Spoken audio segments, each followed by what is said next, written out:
जय हिंद दोस्तों। स्वागत है आपका मेरे इस यूट्यूब चैनल पे। तो आज के इस वीडियो में हम देखेंगे मॉडिफाई टूल बार के बारे में कि मॉडिफाई टूल बार क्या होता है। तो चलिए देखते हैं। मॉडिफाई टूल बार में हम जो डिस्कस करेंगे कमांड्स जो हमारे पास टूल है वो है एक align, break, break at a point and हमारे पास ज्वाइन। तो अलाइन के लिए हम क्या करेंगे, सपोज मैंने यहाँ पे कोई एक स्केच ड्रॉ किया है, ये ठीक है, और एक स्केच मैंने ये एक और ड्रॉ कर लिया। अब ये जो दो सर्कल्स हैं जैसे ये और ये, अब अलाइन का मतलब है होता है एक ही लाइन में रखना। जैसे कई बार क्या होता है हमारा स्केच ऊपर नीचे आगे पीछे थोड़ा हो जाता है, तो बिल्कुल एक अलाइनमेंट के अकॉर्डिंग करना है, तब हम इसको यूज़ करते हैं। वो अलाइनमेंट कैसे रखनी है वो देखते हैं। तो यहाँ पर हम जाएंगे अलाइन में, यहाँ पर आएगा सिलेक्ट ऑब्जेक्ट, ठीक है। तो जिसको आप रखना, जैसे मैंने लिया ये, एंटर किया। अब आएगा स्पेसिफाई फर्स्ट सोर्स पॉइंट। तो सोर्स पॉइंट कौन सा हमारा, ये। उसके बाद आएगा स्पेसिफाई फर्स्ट डेस्टिनेशन। तो डेस्टिनेशन के लिए क्या करेंगे हम, मैं इसके अलाइनमेंट में रखना चाहता हूँ, इसके अलाइनमेंट में रखना चाहता हूँ, इसके अलाइनमेंट में रखना चाहता हूँ, ये आपके ऊपर है। तो मैं एक बारी सेंटर के अकॉर्डिंग करके दिखाता हूँ कुछ इस तरह से, और एंटर किया, ये अलाइन हो गया। दोबारा जैसे मैं यहाँ पे अलाइन में गया, सिलेक्ट किया ऑब्जेक्ट को, एंटर किया, सोर्स पॉइंट अब मैंने लिया ये। अब आ गया फर्स्ट डेस्टिनेशन। अब देखो मैंने इसका भी क्वाड्रेंट और उसका भी क्वाड्रेंट लिया, मतलब कि इसका क्वाड्रेंट और इसका क्वाड्रेंट एक ही लाइन में आना चाहिए। एंटर किया, ये देखो कुछ इस तरह से। तो ऐसे आप इसमें यूज कर सकते हो अलाइन टूल को। क्लियर। नेक्स्ट वन जो हमारे पास मॉडिफाइड टूल है वो है ब्रेक। ब्रेक का मतलब होता है तोड़ना। तो कैसे आपने इसको ब्रेक करना, जैसे यहाँ पे मैं एक लाइन ले लेता हूँ बिल्कुल ऑर्थोगोनली, कुछ इस तरह से। अब मुझे इसको ब्रेक करना है या कोई सर्कल को ब्रेक करना है तो वो भी कर सकते हो। जैसे यहाँ पर आया सिलेक्ट ऑब्जेक्ट। क्लियर। तो मैंने सिलेक्ट किया ऑब्जेक्ट। उसके बाद आएगा specify second break point. First तो जहाँ पे मैंने क्लिक किया वो हो गया।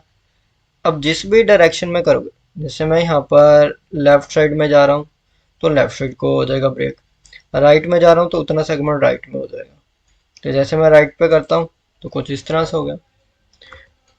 इसकी जगह अगर मान लो मैंने यहाँ पे एक सर्कल लिया और यहाँ पे मैंने एक लाइन लगाई कुछ इस तरह से, और यहाँ पे मैं यूज कर रहा हूँ ब्रेक, सिलेक्ट ऑब्जेक्ट, ऑब्जेक्ट को क्या सिलेक्ट। अब ये देखो मैंने जहाँ पे क्लिक किया ना, ये वहां तक वहां से ब्रेक होना शुरू हुआ। बट मैं दोबारा यहाँ पे जाता हूँ, ब्रेक, सिलेक्ट ऑब्जेक्ट। तो इसको जहाँ से करना पहले वहीं पे आपको क्लिक करना पड़ेगा। मैंने किया यहाँ पे, आ रहा है ये। अच्छा यहाँ पे अब क्या हुआ, करना तो मैं इसको जा रहा था बट क्या हो गई, लाइन हो गई। तो मैं दोबारा जाता हूँ ब्रेक में, सिलेक्ट करते हैं हम ऑब्जेक्ट को कुछ इस तरह से। अब देखो ये वाली लाइन, इतना पोर्शन ऐसे ब्रेक हो गया। कुछ इस तरह आप कर सकते हो। बट इसमें हम ये कभी कभी आप यूज़ कर सकते हो जहाँ पर ज़रूरत है। इस केसेस में हम ट्रिम को ही मोस्टली प्रेफर करते हैं। ठीक है, तो ब्रेक का इतना यूज़ नहीं करते। ब्रेक का जैसे अगर ऐसे सेगमेंट्स में करना है या कहीं पे भी करना है तब कर सकते हैं। क्लियर। देखो अगर मैं इसे जूम करूँ तो यहाँ पे आपको हल्की सी लाइन नज़र आएगी, तो ये ऐसे तो जाएगी नहीं, इसको हम ट्रिम से करेंगे। क्लियर। तो ये वैसे लाइन सेगमेंट्स वगैरह हो तो वहाँ पे कर सकते हो। नेक्स्ट वन जो हमारे पास है वो है ब्रेक एट अ पॉइंट। किसी एक पॉइंट पे आपको ब्रेक करना है। सिमिलर जैसे यहाँ पे मैंने एक लाइन ड्रॉ कर ली 110 की, कर दी। अब इसको अगर मैं सिलेक्ट कर रहा हूँ तो पूरी एक साथ सिलेक्ट हो रही है। सिमिलर अब यहाँ पे मैं करता हूँ break at point, select object किया। उसके बाद आएगा यहाँ पे स्पेसिफाई ब्रेक पॉइंट।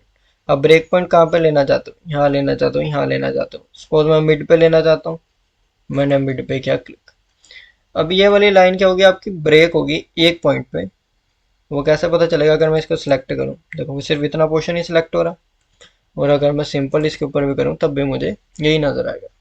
तो इसने क्या कर दिया, इसको तोड़ दिया, डिवाइड कर दिया, ठीक है, ब्रेक कर दिया एक पॉइंट से। तो कुछ इस तरह से अगर कहीं पर आपको जरूरत पड़े तब आप इस मॉडिफाई टूल बार को यूज कर सकते नेक्स्ट वन जो हमारे पास टूल है वो है ज्वाइन। ज्वाइन का मीनिंग होता है अगर हमारे पास जो भी एक स्केच ड्रॉ किया हमने वो डिफरेंट डिफरेंट सेगमेंट्स में है जो अलग अलग है उसको एक ही करना है, तब हम यूज़ करते हैं ज्वाइन को। तो यहाँ पे हम जाएंगे ज्वाइन में, सेलेक्ट ऑब्जेक्ट और मल्टीपल ऑब्जेक्ट। जैसे मैं जो अभी मैंने ब्रेक किया था इसको ही करना चाहता हूँ, एक मैंने किया ये और एक किया ये लाइन सेगमेंट, उसके बाद एंटर प्रेस किया। अगर मैं अब देखूं तो ये बिल्कुल ये एक ही बन गया। कुछ इस तरह से ऐसे कर सकते हो, या अगर मैं यहाँ पे देखूं कुछ इस तरह से, ये है ना, यहाँ पर मैंने ट्रिम किया कुछ इस तरह। अब ये वाला पोर्शन जो मैं देखूं, जो सर्कुलर पोर्शन था ये अलग है, ये अलग है, ये अलग है। अब मैं इन तीनों को एक ही करना चाहता हूँ, तो यहाँ पे ज्वाइन की कमांड ली, जे एंटर किया, सिलेक्ट ऑब्जेक्ट एंटर किया, और अगर मैं इसके ऊपर करता हूँ क्लिक, अब ये सभी एक साथ क्या हो गए, ज्वाइन हो गए कुछ इस तरह से। तो ऐसे आप सिंपली यूज कर सकते हो ज्वाइन फीचर को, ब्रेक फीचर को, ब्रेक एट अ पॉइंट और अलाइन फीचर को। क्लियर। तो आज के इस वीडियो में हमने देखा अलाइन टूल के बारे में, मॉडिफाई में कैसे यूज किया जाता है, ब्रेक फीचर के बारे में, ब्रेक एट अ पॉइंट और ज्वाइन फीचर के बारे में। इन सभी का यूज आप कहीं भी स्केच ड्रॉ कर रहे हो, कोई 2D का प्रोजेक्ट बना रहे हो, उसमें ऐसे मॉडिफिकेशन के लिए आप इसको यूज कर सकते हो। क्लियर।